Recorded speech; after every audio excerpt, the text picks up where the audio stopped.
오늘 부활절을 맞아서 누가복음 강의 95번째 시간을 맞아서 부활하신 그리스도라는 제목으로 하나님의 말씀 증거하도록 하겠습니다. 예수님께서 금요일 날 십자가에서 돌아가시고 그러고 나서 해가 지면 안식일이 시작되어져요. 토요일이 시작되어지기 때문에 해가 지기 전에 급하게 예수님의 시신을 무덤에 안장했던 모습을 보게 되어집니다. 그리고 토요일인 안식일이 지나고 오늘 본문과 같이 안식 후 첫날인 일요일 새벽이 되었을 때에 여인들이 예수님을 위한 장례를 위해서 그들이 준비한 향품을 가지고 예수님의 무덤으로 갔던 모습이 기록이 되어 있습니다. 그런데 가봤더니 무덤은 비어있고 예수님께서 항상 그들에게 여러 차례 말씀하셨던 대로 다시 살아나신 것을 보게 되어집니다. 성경은 이렇게 예수님께서 다시 살아나셨다, 부활을 증언함에도 사실 많은 사람들이 이제 부활이라는 것을 잘 믿지 못합니다. 근데 이상하게도 부활을 우리가 눈으로 목격하지 못했지만 이 부활에 대해서는 아주 어렵지 않게 받아들이게 되어집니다. 왜냐하면 하나님께서 세상의 모든 만물들을 통해서 이것들을 우리로 알 수 있도록 은혜를 베풀어 주셨기 때문이에요. 해가 지면 해가 다시 떠오릅니다. 꽃이 지고 잎이 다 지면 겨울이 지나고 봄이 되어서 다시 그것들이 앙상하게 죽었던 이 나뭇가지에 순이 나오고 다시 살아나는 것처럼 보입니다. 우리도 매일 죽은 듯이 잠이 들었다가 아침에 다시 깨어나게 되는 것을 보게 되어집니다. 우리는 만물을 통해서 어떤 것이 죽은 듯 하다가 다시 일어나는 새로운 시작을 날마다 우리가 보게 됨을 통해서 이 부활이라는 것을 어렵지 않게 우리가 받아들일 수 있게 되어집니다. 그리고 이 부활에 대한 것들과 더불어 인간이 다시 살아난다라는 이러한 것들은 세대와 지역을 떠나서 많은 곳에서 그 증거들이 나타나게 되어지는데, 인류의 장래 풍습 속에서도 보면 죽음으로 끝이다라고 생각하는 게 아니고 모든 장래 풍습들을 보면 다시 살아날 것에 대한 생각들을 그들이 가지는 것을 보게 되어집니다. 우리 장례 정통에도 가짜 돈을 이렇게 집어넣어 주기도 하고, 또 생전에 쓰던 또 생전에 좋아하던 그런 것들을 함께 넣어두기도 하는 등 죽음으로써 이제 끝이 아니라 어딘가에 새로운 삶이 있을 것이라는 부활에 대한 신앙들을 믿지 않는 많은 사람들도 갖고 있는 것을 보게 되어집니다. 이것은 하나님께서 우리에게 주신 인류 보편의 지식입니다. 그래서 우리의 내면 속에 자연스럽게 사실은 부활이 있다 없다 말하지만 많은 인류들, 모든 인류들의 마음속에는 사실 이 부활에 대한 생각이 있죠. 그리고 많은 동화와 많은 설화 속에서도 보면 사람이 다시 살아나는 것에 대한 기대와 이야기들이 많은 것을 보게 되어집니다. 오늘 어찌 보면 많은 사람들 중에는 그것을 부인하며 부활은 모르겠다 하는 분들도 계십니다. 그러나 성경은 이 부활이 예수님만의 부활이 아니라 첫 열매로서 우리가 동일하게 부활할 것에 대해 또한 말씀하고 있는 것입니다. 오늘은 저희가 세례와 성찬에 있어서 좀 간단히 말씀을 나누긴 할 텐데요, 오늘 이 예수님의 부활을 바라보면서 우리가 예수님의 부활을 바라보며 어떻게 그 약속을 따라 살아갈 것인가, 우리가 어떻게 예수님의 부활을 우리의 매일매일의 삶 속에 적용할 것인가, 함께 오늘 말씀을 통해 살펴보도록 하겠습니다. 첫 번째 한번 따라해 보겠습니다. 근심할 때에. 안식 후 첫날 여인들이 향품을 가지고 예수님의 무덤으로 갑니다. 당시에 이제 이 향유와 이 향품은 장례식에 쓰이는 부분이었습니다. 그래서 예수님의 장례를 제대로 치르지 못했기 때문에, 왜냐하면 금요일 날 십자가에 달려 돌아가시고 해가 지면 안식일이 되어지기 때문에 안식일에는 모든 일을 멈춥니다. 그러니까 급하게 예수님을 해가 지기 전에 무덤에 안치를 시켜놓고는 이제 기다렸다가 이제 이 장례를 급하게 치러야 하기 때문에 이 여인들이 이 향품을 가지고 갔던 것이죠. 그런데 이 예수님의 부활에 대한 것은 이미 예수님이 생전에 말씀을 여러 차례 하셨음에도 불구하고 부활을 기억하는 사람들은 전혀 다른 사람들입니다. 지금 이 여인들도 예수님의 제자들도 예수님께 말씀을 들었지만 예수님의 부활에 대해서 아무 기억이 없어요. 그런데 누가 기억을 하고 있느냐?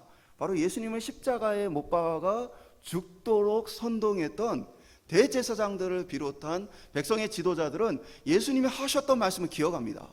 저가 살아있을 때에 3일 만에 부활한다고 얘기했는데 진짜로 그의 시체가 없어진다면, 혹시나 그의 제자들이 그 시체를 가져가 버린다면 이제는 도저히 예수 따르는 이 무리들을 통제할 수가 없을 것이다. 그러니까 예수님의 시체를 어떻게든 잘 보관을 해서 부활이 없다라는 사실, 그가 말했던 것이 거짓말이라는 사실을 통해서 그를 따르는 자들을 이제 차단해야 되겠다라는 결단을 하게 되어집니다. 그래서 그들이 요구하여서 무덤 몸에 큰 돌을 굴려서 그 앞을 막게 되어지고, 또 군인들을 세워서 무덤을 지키게 합니다. 또 마태복음에서는 임봉을 했다라는 표현이 있습니다. 누가 이 돌을 치웠다가 다시 갖다 놨는지 확인하기 위해서 봉인한 작업까지 했다고 기록하고 있어요. 이 돌의 크기는 당연히 그 목적이 쉽게 시체를 훔쳐가지 못하도록 하기 위해서였으니까 큰 돌을 굴려서 그 입구를 막았겠죠. 특별히 이제 마가복음 16장 3절 보면 이 여인들이 그 예수님의 장례를 위해서 가기 전에 이런 고민을 해요. 누가 그 큰 돌을 문에서 굴려줄 것인가. 그러니까 많은 여인들이 함께 향품을 가지고 가지만 그 앞에 큰 돌이 있으니까 이 여인들이 여럿이 달려들어도 이 돌을 움직일 수가 없는데 어떻게 우리가 장례를 할 수 있을까, 이런 고민을 여인들이 하는 장면이 있습니다. 실제 이 돌은 마태복음 28장 2절에 보면 큰 지진으로 인해서 이 돌이 옮겨졌다라는 기록을 하고 있습니다. 여인들의 믿음은요, 이런 거예요. ABCD가 다 계획이 되고 준비가 되어서 그것을 한 게 아니라는 거예요. 그러니까 이 여인들의 말처럼 군인들이 지키고 있고, 예수님의 무덤에 어떻게 보면 돌도 막혀 있고, 자신들이 가봐야 소용이 없는 상황이죠. 그러나 소용이 없지만 이 여인들의 마음은 뭐예요? 그래도 예수님의 시신에 장례를 치러 드려야 되겠다. 오직 그 마음을 가지고 앞이 안 보이고 안 될 만한 일이라고 여겨지는 일이지만 그래도 그곳으로 나아가는 것이죠. 이게 이 여인들이 가지고 있던 예수님에 대한 사랑이었어요. 그러니까 우리가 중요한 일, 정말 급한 일, 정말 해결해야 될 일이 있을 때는 그 일이 꼭 되어진다라는 보장이 있어서만이 아니라, 때로는 그 일이 안 되어질 것 같고 막혀지는 일 같아도 내가 할 수 있는 최선을 다하게 되어지는 거죠. 장례식 말고 이렇게 병원에 가면 큰 병에 걸린 분들을 놓고 보면 한 의사 선생님이 이런 얘기를 하시더라고요. 부모님이 이제 중병에 걸려 돌아가실 때가 되어지면 자녀들이 와서 언제까지 사실 수 있습니까? 언제까지 사실 수 있습니까? 이렇게 묻는데요. 근데 이제 그 자녀들이 큰 중병에 걸려서 죽을 위기가 생기면 그 부모들이 와서 의사 선생님에게 뭐라고 얘기하냐면, 어떻게 하면 살릴 수 있습니까? 어떻게 하면 살릴 수 있습니까? 이게 부모님이 자녀를 향한 사랑과 자녀가 부모를 향한 사랑의 차이인 것 같아요. 그러니까 예수님을 향한 사랑은 뭐냐면 어떻게든 그 장례를 치러야 되겠다라는, 이 군인들에게 사정을 하든 어떻게 하든 이 예수님의 장례를 드려야 되겠다는 이 여인들의 간절한 마음을 우리가 살펴볼 수 있습니다. 그런데 막상 그곳에 갔더니 그녀들이 근심했던, 또 걱정했던, 염려했던 무덤에 돌이 사라졌어요. 그녀들을 방해할 만한 사람들도 방해하지 못하는 상태에 놓이게 되어집니다. 그러니까 문제가 다 해결이 됐잖아요. 근데 이 여인들은 가서 4절에 보면 이 일로 인해 근심할 때에 안에 들어가 봤더니 예수님의 시신이 없는 것을 보고 여인들이 다른 근심을 하게 되어졌다 기록합니다.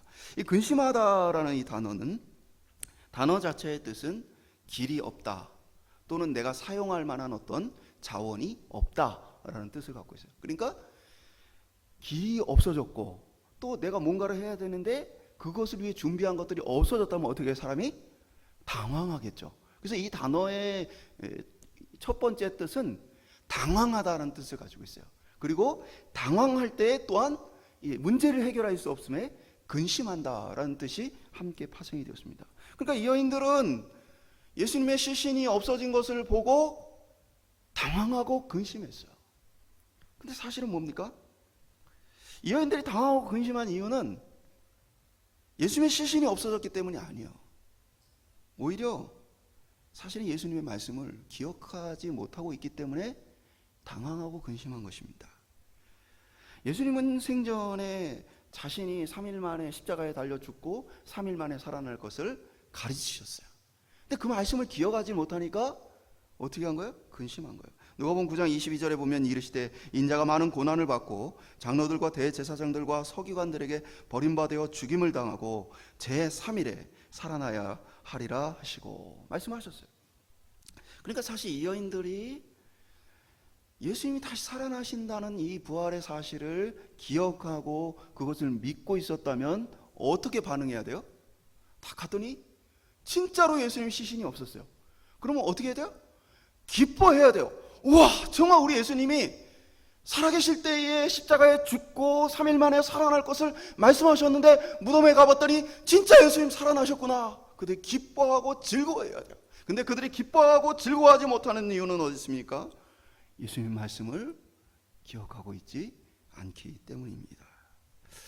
이것은 오늘을 살아가는 우리의 모습도 비슷합니다. 우리의 인생 역시도 여러 가지 일들을 만나요. 고난을 만납니다. 때로는 이 단어처럼 길이 없는 것 같은 당황스러운 상황을 우리의 삶 가운데 만나게 되어집니다. 우리의 삶에 절망할 때가 있습니다. 그런데 우리가 절망하고 당황하는 이유가 어디 있습니까? 예수님의 말씀을 기억하지 못하기 때문인 거예요. 우리의 삶의 현장에서 예수님 하셨던 말씀이 떠오르지 않을 때 우리는 당황하고 근심하게 되어집니다. 성경은 우리의 삶 가운데 부유할 때나 가난할 때나 평화로울 때나 박해의 상황 속에 있을 때나 모든 상황에 대해서 우리를 향한 하나님의 말씀을 하고 계셔요.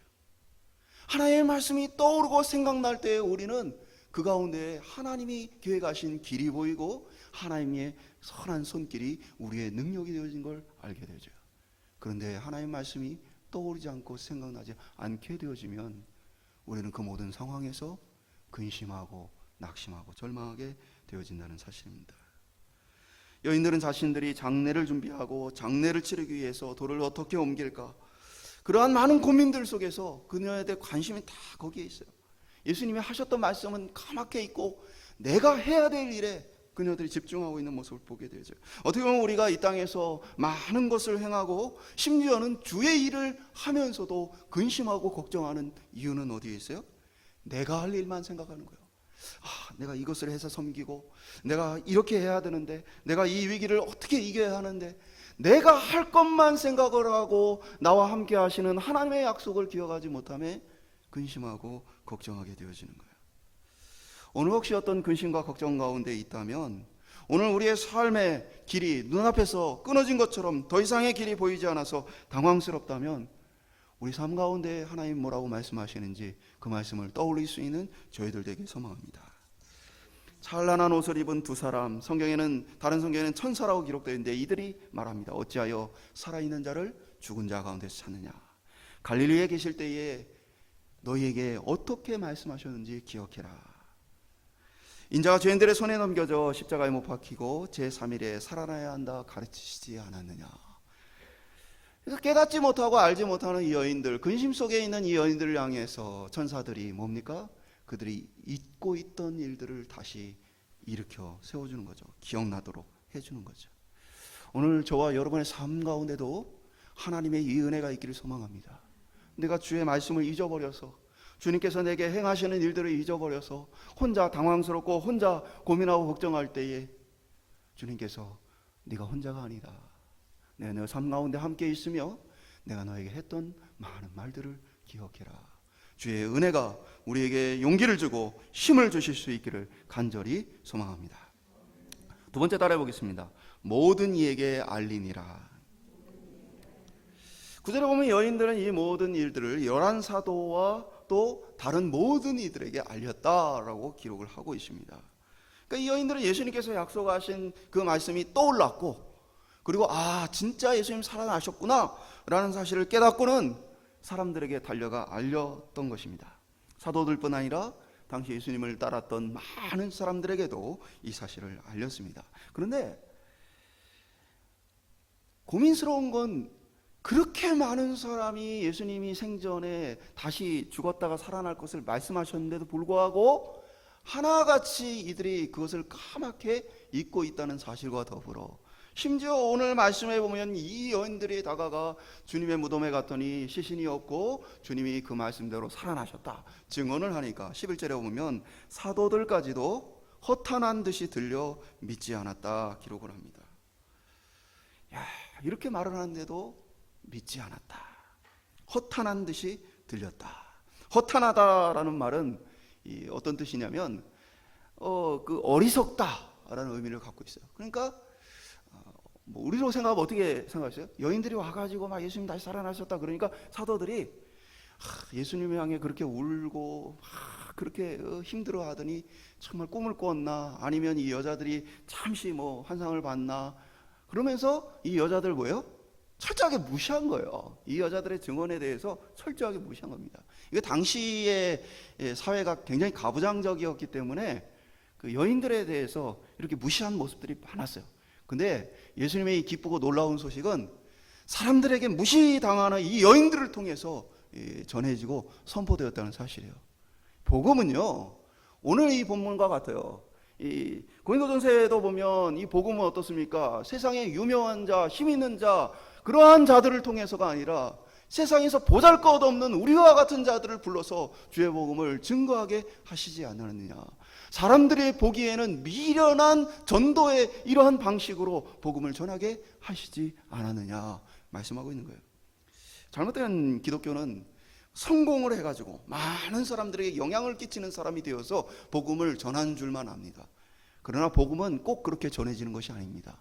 복음은 오늘 본문과 같이 사람들이 무시하고 사람들이 이 말에도 들어주지 않는 그 사람들을 통해서도 복음은 전파되어진다는 사실입니다. 우리가 능력이 있어서 뭔가 어떤 장점이 있어서 하나님 앞에 쓰임받는 것이 아니라 하나님의 은혜를 경험한 그것 그대로 쓰임받는다는 사실입니다. 중요한 것은 또한 복음을 전하는 대상이, 복음을 듣는 대상이 우리의 증언을 믿지 않더라도 우리가 계속 증언해야 함을 보여줍니다. 왜냐하면 처음에는 이들 역시도 부정했습니다. 여인들이 정신이 나갔구나, 이 여인들이 심리 상태가 약하니까 착각을 하고 있구나 하면서 허탄한 듯이 여겼지만 결국 그들은 예수님의 무덤가로 달려가는 모습 보게 되어집니다. 그래서 우리가 복음은 때로 듣는 이들이 부정하고 받아들이지 않는다 할지라도 계속해서 전해야 하는 것입니다. 복음은 그저 우리의 삶의 놀라운 것들을 스스로 증언하게 만드는 것입니다. 그러니까 어떤 교회를 보면은 이제 막 전도를 엄청 시키는 교회들이 있어요. 그래서 뭐 이렇게 어떤 교회는 이제 예배 끝나고 성도들을 다 전도하라고 보내는 거예요. 그리고 이제 오후 예배가 시작될 때쯤 돌아오라고. 그러니까 전도를 하기 싫으니까 성도들이 숨어서 목사님한테 안 걸리게끔 숨어서 어디에서 차 마시고 성도들끼리 피난해 있다가 2시가 되어지면 이제 예배 시간에 예배 드리러 오는 그런 교회 이야기를 들었습니다. 왜 그래요? 내 안에 복음을 전해야 되는데 복음을 전해야 될 기쁨과 간증이 없기 때문에 그래요. 그러니까 여러분 그런 것이 없다면 그냥 하나님 내가 하나님을 체험하고 경험하게 해달라고 구하세요. 억지로 뭐 이렇게 막 어디에 동원돼서 하고 싶지도 않은 전도 안 하셔도 됩니다. 동화에 보면 이런 얘기가 있죠. 한 이발사가 임금님이 이발을 하러 갔다가 임금님 귀가 당나귀인 것을 발견했습니다. 입이 근질근질해서 도저히 참을 수가 없어가지고 어디에서 함부로 말했다가는 이렇게 죽을까봐 두려워서 아무도 없는 이 대나무 밭에 가서 임금님 귀는 당나귀기다라고 외쳤어요.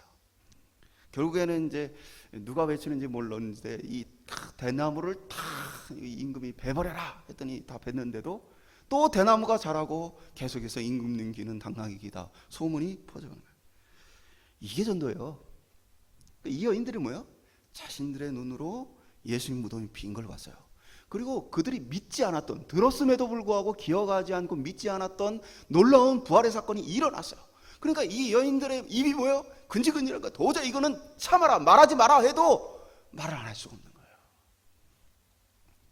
그러니까 전도는 물론 이제 훈련을 받고 복음을 잘 전하는 것들을 하는 것이 중요하지만, 그러나 꼭 전도 훈련을 받고 복음을 잘 전해서만이 아니라 내 안에 예수 그리스도의 은혜와 하나님의 행하신 일들에 대한 체험이 있으면 우리 입이 근질근질해서 참지 못한다는 사실이에요.